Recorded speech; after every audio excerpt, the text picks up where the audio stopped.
తుల్జాపూర్ భవానీమాత ఆలయం. మనలో చాలామంది తుల్జాపూర్ భవానీమాత ఆలయం అనే పేరు వినే ఉంటారు. కానీ ఆ ఆలయం యొక్క చరిత్ర మరియు తుల్జాపూర్ ఎక్కడుంది? ఇక్కడ అమ్మవారి తల మాత్రమే ఉంటూ పూజలు అందుకుంటుంది అని అంటారు. మరియు ఇక్కడ అమ్మవారి విగ్రహం ఎల్లప్పుడూ కదులుతున్నట్టు కనిపిస్తుంది అని అంటారు. మరెన్నో ఆశ్చర్యపోయే విషయాల గురించి మనం ఈ వీడియోలో తెలుసుకుందాం. వీడియో స్కిప్ చేయకుండా చివరి వరకు చూడండి. తుల్జాపూర్ భవానీమాత ఆలయం 12వ శతాబ్దానికి చెందిన ఒక పుణ్యక్షేత్రం. స్కంద పురాణం, మార్కండేయ పురాణం, దేవీ భాగవతం అనేక పురాణాల్లో తుల్జాపూర్ భవానీమాత ఆలయం గురించి ప్రస్తావన కనిపిస్తుంది. కృతయుగంలో కార్దమ అనే ఒక బ్రాహ్మణుడు ఉండేవాడు. అయితే తన భార్య పేరు అనుభూతి. భర్త చనిపోవడంతో అనుభూతి సతీ సగమనం చేయడానికి సిద్ధపడుతుంది. ఆ సమయంలో ఆకాశం నుండి కొన్ని మాటలు వినిపిస్తాయి. అవి వచ్చేసి, పిల్లల్ని వదిలి ఇలాంటి పనులు చేయటం అనుచితం కాదు అని వినిపించింది.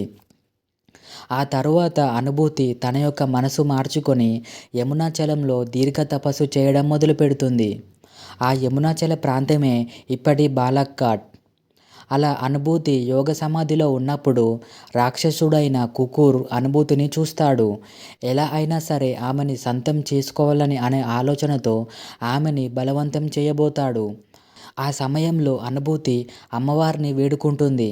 తన బాధని చూసిన భవానీదేవి ప్రత్యక్షమవుతుంది. అప్పుడు రాక్షసుడైన కుకుర్ జంతువు రూపంలో మారిపోయి యుద్ధభూమిలో వికృతంగా నాట్యం చేయడం మొదలు పెడతాడు. అయితే అతని ఆగడాలని ఆపడానికి తుల్జాపూర్ భవానీమాత కుకుర్ని సంహరిస్తుంది. తర్వాత దేవిని అక్కడే ఉండమని అనుభూతి ప్రార్థించగా అప్పటి నుండి అమ్మవారు శాశ్వతంగా అక్కడే కొలువై ఉంది అని మన పురాణాలు చెబుతున్నాయి.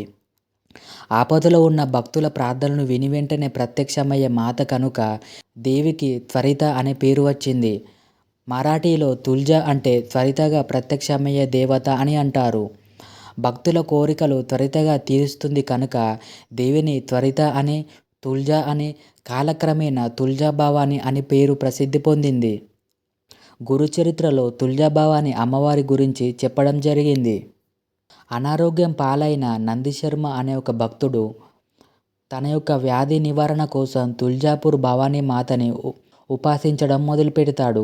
అయితే చాలా కాలం గడిచిపోతుంది కానీ మాత కరుణించకపోవడంతో నిరాశతో నందిశర్మ దుఃఖించడం మొదలు పెడతాడు. అప్పుడు భవానీమాత తనకి స్వప్నంలో దర్శనమిచ్చి గాంధర్వపురం అంటే గానగాపురంలో శ్రీ నృసింహస్వామిని ఆరాధించమని చెప్పింది. తర్వాత నృసింహస్వామిని సేవించి నందిశర్మ తన యొక్క వ్యాధి నివారించుకుంటాడు. అలా నృసింహస్వామికి పరమభక్తుడిగా మారుతాడు నందిశర్మ. తన ప్రార్థనలతో స్వామివారిని స్తుతిస్తూ కవీశ్వరుడిగా ప్రసిద్ధి పొందాడు. ఇప్పటికీ భక్తులు గానగాపురం దర్శించుకున్నాక తుల్జాపూర్ భవానీ మాతని దర్శించుకుంటారు. తుల్జా భవానీ మాతని ఛత్రపతి శివాజీ మహారాజ్ తన యొక్క కులదేవతగా ఆరాధించేవాడు.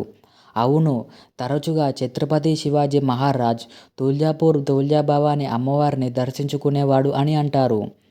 అమ్మవారి అనుగ్రహంతోనే ఛత్రపతి శివాజీ మహారాజ్ ప్రతిసారి యుద్ధంలో విజయాన్ని సాధించేవాడు అని అంటారు. ఇది మాత్రమే కాదు, తుల్జాపూర్ భవానీ మాత ఛత్రపతి శివాజీ మహారాజ్కి ఖడ్గాన్ని బహుమతిగా ఇచ్చింది అని అంటారు.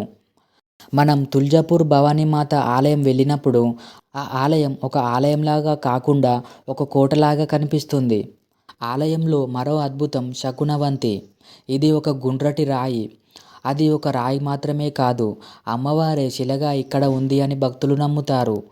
ఆ రాయి మీద చేతులు పెట్టి ఒక కోరిక కోరితే ఆ రాయి సమాధానం చెబుతుంది అని అంటారు. అంటే ఆ సమాధానం అవును అయితే ఆ రాయి కుడివైపు తిరుగుతుంది అని, కాదు అనే సమాధానం అయితే ఆ రాయి ఎడమవైపు తిరుగుతుంది అని అంటారు. ఒకవేళ ఆ రాయి ఎటువైపు తిరగకుండా ఉంటే అనుకున్న పని కొంత ఆలస్యంగా జరుగుతుందని భక్తుల విశ్వాసం. తుల్జాపూర్ భవానీ అమ్మవారు నవరాత్రుల్లో చాలా అద్భుతంగా దర్శనమిస్తుంది. ఛత్రపతి శివాజీ మహారాజ్ సమర్పించిన 101 బంగారు నాణేల దండతో ప్రత్యక్షంగా అమ్మవారిని అలంకరిస్తారు. ఇక్కడ అమ్మవారు ఎల్లప్పుడూ చలన స్థితిలో ఉంటుంది అని అంటారు. అమ్మవారి విగ్రహం ఎల్లప్పుడూ కదులుతున్నట్టు ఉంటుంది అని అంటారు. నిజానికి ఆ విగ్రహం కదలదు, మన కళ్ళకు కదులుతున్నట్టు అనే ఒక భ్రమని కలిగిస్తుంది. మరియు దత్తాత్రేయ స్వామి ఈ ప్రదేశంలో జన్మించాడు అని అంటారు. ఇది ఫ్రెండ్స్ తుల్జాపూర్ తుల్జా భవానీ మాత యొక్క ఆలయ చరిత్ర మరియు విశేషాలు. ఇప్పుడు మనం తుల్జాపూర్ భవానీ మాత ఆలయంకి ఎలా చేరుకోవాలో తెలుసుకుందాం. తుల్జాపూర్ భవానీ మాత ఆలయం చేరుకోవాలి అంటే ముందుగా మనం సోలాపూర్ చేరుకొని అక్కడి నుండి తుల్జాపూర్కి ఫ్రీక్వెంట్లీగా బస్సెస్ అండ్ క్యాబ్స్ అందుబాటులో ఉంటాయి. తుల్జాపూర్ భవానీ మాత ఆలయం సోలాపూర్కి సుమారు 50 కిలోమీటర్ల దూరంలో ఉంటుంది. మన తెలుగు రాష్ట్రాల నుండి సోలాపూర్కి డైలీ మరియు వీక్లీ ట్రైన్స్ అందుబాటులో ఉన్నాయి. ఇది ఫ్రెండ్స్ వీడియో. మీకు కనుక నచ్చినట్టయితే లైక్ చేసి ఫ్రెండ్స్ అండ్ ఫ్యామిలీతో షేర్ చేయండి. మరో వీడియోతో మీ ముందుకు వస్తాను. Thanks for watching.